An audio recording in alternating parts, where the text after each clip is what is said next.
வணக்கம் நண்பர்களே, நான் உங்கள் மைக் மோகன். திடீரென பாஜகவுக்கு ஒரு மிகப்பெரிய கண்டிஷன் ஒன்று போட்டிருக்கிறாரு சந்திரபாபு நாயுடு அவர்கள். அதே போல அடிச்சு சொல்லி இருக்கிறாரு கிங் மேக்கர் சந்திரபாபு நாயுடு. இதனால குஷியில பாஜக இருக்காங்க. அதே போல 3வது முறையாக பிரதமர் பதவியை ஏற்கிறதுக்கு ஜூன் 8ஆம் தேதியை மோடி அவர்கள் தேர்வு செஞ்சதுக்கான காரணம் என்ன அப்படிங்கறதை நம்ம இந்த வீடியோல தெரிஞ்சுக்கலாம். அதனால பல செய்திகளை நம்ம இந்த வீடியோல தெரிஞ்சுக்க போறோம். தொடர்ந்து பாருங்க. அதுக்கு முன்னாடி நம்முடைய சேனலை சப்ஸ்கிரைப் பண்ணாம பார்த்துட்டு இருக்கீங்கன்னா தவறாம சப்ஸ்கிரைப் பண்ணிட்டு பாருங்க. அதே போல நம்முடைய Facebook பேஜையும் தவறாம ஃபாலோ பண்ணிக்கோங்க. புதுசா பார்த்துட்டு இருக்கீங்கனாலும் சப்ஸ்கிரைப் பண்ணிட்டு அந்த பெல் ஐகானை கிளிக் பண்ணிக்கோங்க. அமித்ஷாவுக்கு எண்டு கார்டு அப்படின்னும் எந்த பதவியும் கொடுக்க கூடாது அப்படிங்கிற மாதிரி மோடி அவர்களுக்கு நாயுடு அவர்கள் பெரிய கண்டிஷன் ஒன்னா போட்டிருக்கிறாரு. அதாவது 2024 லோக்சபா தேர்தலில் பாஜகவுக்கு தனி மெஜாரிட்டி கிடைக்காத நிலையில ஆட்சி அமைப்பதில் அந்த கட்சிக்கு கடுமையான பல சிக்கல்கள் ஏற்படலாம் அப்படின்னு சொல்லப்படுது. 2024 லோக்சபா தேர்தல் முடிவுகள் நேற்று வெளியாச்சு. கடந்த லோக்சபா தேர்தலில் பாஜக தேசிய அளவில் 303 இடங்களில் வென்றது. பாஜக என்டிஏ கூட்டணி 353 இடங்களில் வென்றாங்க. காங்கிரஸ் 52 இடங்கள்ல வென்றாங்க. இந்த நிலையில தான் நேற்று வாக்கு எண்ணிக்கை செய்யப்பட்டு தேர்தல் முடிவுகள் வெளியாச்சு. 543 தொகுதிகள் நாட்டில் உள்ளன. இதுல 272 தொகுதிகளை வென்றால் ஆட்சியை பிடிக்க முடியும். இப்படிப்பட்ட நிலையில தான் 2024 லோக்சபா தேர்தலில் கிட்டத்தட்ட 292 தொகுதிகளில் என்டிஏ கூட்டணி வெற்றி பெற்றிருக்காங்க. பாஜக தனியாக 240 இடங்கள்ல வெற்றி பெற்றிருக்காங்க. மற்ற டீட்டெயில்ஸ் எல்லாம் நம்ம நேற்றே பார்த்துட்டோம். அதனால ரொம்ப வளவலான்னு பேச வேண்டாம். இந்த நிலையில தான் இந்த லோக்சபா தேர்தலில் பாஜகவுக்கு தனி மெஜாரிட்டி கிடைக்கல. இதனால சந்திரபாபு நாயுடு, நிதிஷ்குமார் ஆகியோருடைய ஆதரவுடன் மட்டும்தான் பாஜக ஆட்சி அமைக்க முடியும். பாஜக ஆட்சி அமைக்கிறதுக்கு பீகார்ல இருக்கும் நிதிஷ்குமார் ஐக்கிய ஜனதா தளம் ஆதரவு தர வேண்டும். அவங்க கிட்ட 12 எம்பிக்கள் இருக்காங்க. பாஜக ஆட்சி அமைக்கிறதுக்கு ஆந்திர பிரதேசத்தில் இருக்கும் சந்திரபாபு நாயுடைய தெலுங்கு தேசம் ஆதரவு தரணும். அவங்க கிட்ட 16 எம்பிக்கள் இருக்காங்க. இவர்களுடைய ஆதரவு இல்லாம பாஜக ஆட்சி அமைக்க முடியாது. இன்னைக்கு சந்திரபாபு நாயுடு டெல்லி போயிருக்கிறாரு. என்டிஏ கூட்டணி தலைவர்களுடன் சந்திரபாபு நாயுடு ஆலோசனை நடத்தவும் இருக்கிறாரு. மத்தியில் ஆட்சி அமைக்க பாஜகவுக்கு ஆதரவு தர வேண்டும் அப்படின்னா சந்திரபாபு நாயுடைய தெலுங்கு தேசம் முக்கியமான சில கோரிக்கைகளை பாஜகவுக்கு வைக்கும் அப்படின்னு எதிர்பார்க்கப்படுது. அதன்படி ஆந்திர பிரதேசத்துக்கு சிறப்பு ஸ்டேட்டஸ் வேண்டும் அப்படின்னும், ஆந்திராவில் புதிய தலைமையகம் அமைக்கிறதுக்கு சில லட்சம் கோடிகள் கேட்கப்படும் அப்படின்னும், மத்திய அமைச்சரவையில் இடம் வேண்டும் அப்படின்னும், அமித்ஷா கூட சந்திரபாபு நாயுடுக்கு இருக்கும் மோதல்னால அமித்ஷா உள்துறை அமைச்சர் ஆகக்கூடாது அப்படின்னு நாயுடு அவர்கள் ஏற்கனவே பாஜக கிட்ட பிரஷர் கொடுத்திருக்கிறாரு. அதே போல மத்திய அமைச்சரவையில் நிதித்துறை, உள்துறை உள்ளிட்ட முக்கிய துறைகளை நாயுடு அவர்கள் பாஜக கிட்ட கேட்க இருக்கிறாரு. இந்த சந்திரபாபு நாயுடுக்கு ஆந்திராவில் ஆட்சி அமைக்கிறதுக்கு பாஜகவுடைய ஆதரவே தேவையில்லை. அங்கே 175 இடங்கள்ல 135 இடங்கள்ல நாயுடுடைய தெலுங்கு தேசம் வென்று இருக்கிறதுனால பாஜக அங்கே அவங்கள மிரட்ட முடியாது. இந்த கோரிக்கைகள் போக இன்னும் சில கோரிக்கைகள் நாயுடு அவர்கள் வைக்க இருக்கிறாராம். இதுல எல்லா கோரிக்கைகளையும் ஏற்க காங்கிரஸ் தயாராக இருக்கு அப்படிங்கிற குறிப்பிடத்தக்கது. ஆனா இன்னொரு பக்கம் பாத்தீங்க அப்படின்னா என்டிஏ கூட்டணியில தான் இருப்பேன் அப்படின்னா அடித்து சொல்லி இருக்கிறாரு கிங் மேக்கர் சந்திரபாபு நாயுடு அவர்கள். இதனால குச்சியில பாஜக இருக்காங்க. செய்தியாளர்களை சந்தித்த சந்திரபாபு நாயுடு சில முக்கிய கருத்துக்களை தெரிவிச்சிருக்கிறாரு. இது தொடர்பாக விஜயவாடாவில் செய்தியாளர்களிடம் பேசும்போது சந்திரபாபு நாயுடு என்ன சொல்லியிருக்கிறார் அப்படின்னா, இன்னைக்கு டெல்லி போறேன். தேர்தல் முடிந்ததும் இது எனது முதல் பத்திரிகையாளர் சந்திப்பு. வாக்காளர்கள் எங்களுக்கு கொடுத்த ஆதரவை கண்டு மிகுந்த மகிழ்ச்சி அடைகிறேன். அரசியல் வெற்றி தோல்வி சகஜம். இது ஒரு வரலாற்று தேர்தல். மாநிலத்தில் ஒவ்வொரு வீட்டிலும் இருந்து மக்கள் பெரும் திரளாக வாக்களிச்சாங்க. அவங்களுக்கு நான் நன்றியை தெரிவித்துக் கொள்கிறேன். ஆந்திர மாநிலத்தின் நலன் மற்றும் வளர்ச்சிக்காக ஒரு கூட்டணி அமைச்சோம். இந்த கூட்டணிக்கு 55% வாக்குகள் கிடைச்சிருக்கு. தெலுங்கு தேசம் கட்சிக்கு மட்டும் 45% வாக்குகள் கிடைச்சிருக்கு. என்னுடைய வாழ்நாளில் இது போன்ற வரலாற்று சிறப்பு மிக்க தேர்தலை நான் பார்த்ததே இல்லை. மக்களுக்கு சேவை செய்ய அதிகாரத்துக்கு வரும்போது பதவியை துஷ்பிரயோகம் செய்யக்கூடாது அப்படின்னு அவர் தெரிவிச்சிருக்கிறாரு. மேலும் அவர் என்ன சொல்றாருன்னா, நான் என்டிஏ கூட்டணியில தான் இருக்கிறேன். பாஜகவுக்கு தனது ஆதரவு இருக்கும். இப்போது என்டிஏ கூட்டணி ஆலோசனை கூட்டத்தில் கலந்து கொள்ளவே செல்றேன் அப்படின்னு அவர் தெரிவிச்சிருக்கிறாரு. அதே போல சற்றுமுன் நமக்கு ஒரு முக்கியமான தகவல் கிடைச்சிருக்கு நண்பர்களே. அது என்ன அப்படின்னா, பாஜகவுடைய கூட்டணிக்கு தாவுறாரு உத்தவ் தாக்கரே அப்படிங்கிற தகவல் வெளியாயிருக்கு. ஒரு பெரிய ட்விஸ்ட் ஒன்று நடந்திருக்கு அப்படின்னு சொல்லப்படுது. அதை பற்றிய லேட்டஸ்டான தகவலை தெரிஞ்சுக்கலாம்.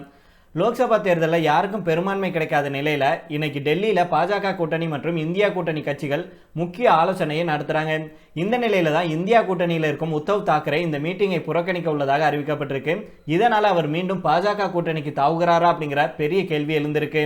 பாஜக கூட்டணியில சந்திரபாபு நாயுடைய தெலுங்கு தேசம் 16 தொகுதியும், நிதிஷ்குமார் கட்சி 12 தொகுதிகளையும் ஜெயிச்சிருக்காங்க. இருந்தாலும் இவங்க அடிக்கடி கூட்டணி மாறுறவங்க அப்படிங்கிறதுனால அவங்கள நம்புறதா வேண்டாமா அப்படிங்கிற நிலையில பாஜக இருக்காங்க. அதே போல எதிர்கட்சிகளின் இந்தியா கூட்டணியில காங்கிரஸ் அதிகபட்சமாக 99 இடங்கள்ல வென்றிருக்கு. அகிலேஷ் யாதவின் சமாஜ்வாதி கட்சி வந்து 37 தொகுதிகளையும், மேற்கு வங்க முதல்வர் மம்தா பானர்ஜியுடைய திரிணாமுல் காங்கிரஸ் வந்து 29 தொகுதிகளையும், முதல்வர் ஸ்டாலின் திமுக வந்து 22 இடங்களையும் வெற்றி பெற்றிருக்காங்க. மொத்தமாக இந்திய கூட்டணிக்கு வந்து 234 இடங்கள் வந்து இருக்கு. இந்த நிலையில தான் இன்னைக்கு டெல்லியில பாஜக கூட்டணி கட்சிகள் மற்றும் இந்தியா கூட்டணி கட்சி தலைவர்களின் ஆலோசனை கூட்டம் நடைபெற இருக்கு. இந்த கூட்டத்தில் தான் மத்தியில் ஆட்சி அமைப்பது பற்றியும் அடுத்து எடுக்க வேண்டிய நடவடிக்கைகள் பற்றியும் விவாதிக்கப்பட இருக்கு. இந்த மாதிரியான சூழல்ல தான் இந்தியா கூட்டணியில அங்கம் வகிக்கும் மகாராஷ்டிரா முன்னாள் முதல்வர் உத்தவ் தாக்கரே இந்தியா கூட்டணி கட்சியின் மீட்டிங்கை புறக்கணிப்பதாக அறிவிக்கப்பட்டிருக்கு. இதுதான் தற்போது பெரும் பரபரப்பை கிளப்பியிருக்கு. அதாவது மகாராஷ்டிராவில் இந்தியா கூட்டணியில காங்கிரஸ், சரத்பவாருடைய தேசியவாத காங்கிரஸ், உத்தவ் தாக்கரேயுடைய சிவசேனா ஆகியவை கூட்டாக போட்டிட்டாங்க. மொத்தம் 48 தொகுதிகள் உள்ள மகாராஷ்டிராவில் காங்கிரஸ் வந்து 13 இடங்களையும், உத்தவ் தாக்கரேயுடைய சிவசேனா 9 இடங்களையும், சரத்பவாருடைய தேசியவாத காங்கிரஸ் வந்து 8 இடங்களையும் ஜெயிச்சிச்சு.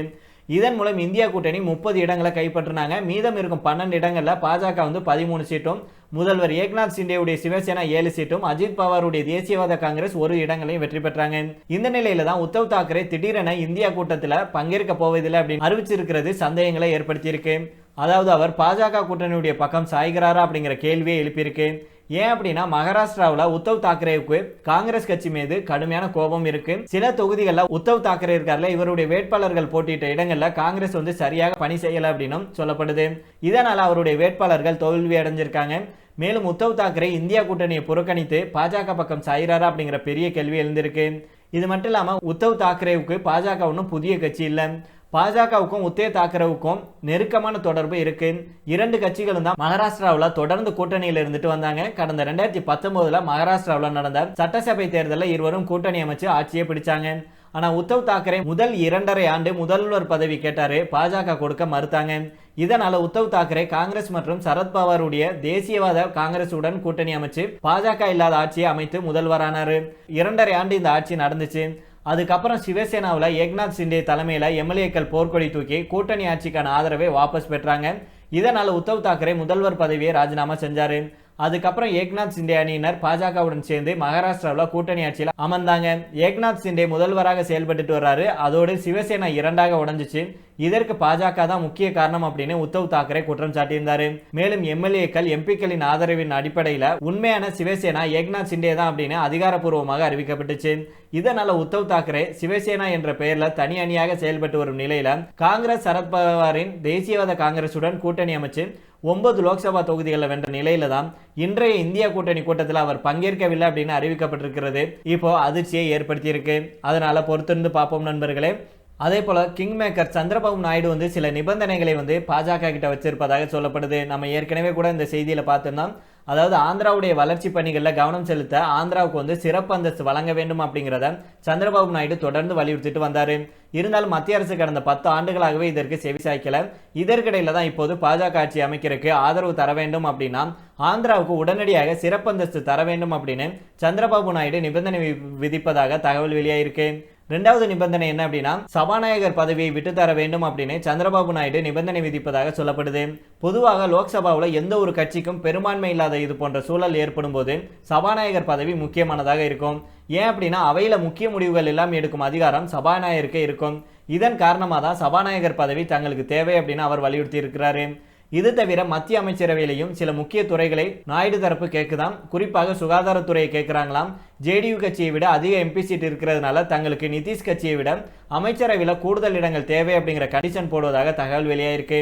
பாஜக இந்த 2 நிபந்தனைகளுக்கும் செவிசாய்க்குமா, இல்லை அமைச்சரவையில் கூடுதல் சீட்டுகளை கொடுத்துவிட்டு சபாநாயகர் பதவியை தங்களிடமே தக்க வைத்துக் கொள்ளுமா அப்படிங்கிறத நாம பொறுத்திருந்து தான் பார்க்கணும்.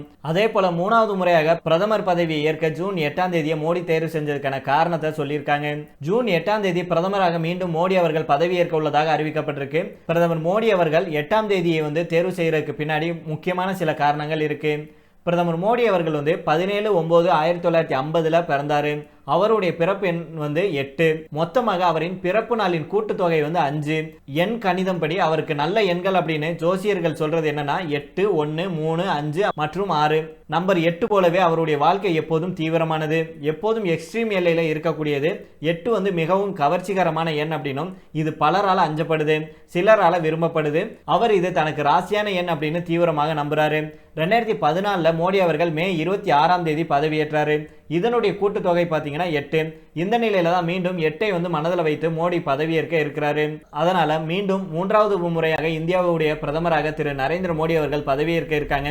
அவருக்கு நம்முடைய சார்பாக மிகப்பெரிய வாழ்த்துக்களையும் அவருடைய பணியை வந்து மிக சிறப்பாக தொடங்குறதுக்கு நாம் எல்லோரும் ஆதரவு தர வேண்டும் அப்படின்னு கேட்டுக்கொள்கிறோம். இப்போ இதோட நம்ம இந்த வீடியோ முடித்துக் கொள்ளலாம். இதை பற்றி உங்களுடைய கருத்துக்களையும் கீழே உள்ள கமெண்ட் பாக்ஸில் சொல்லுங்க.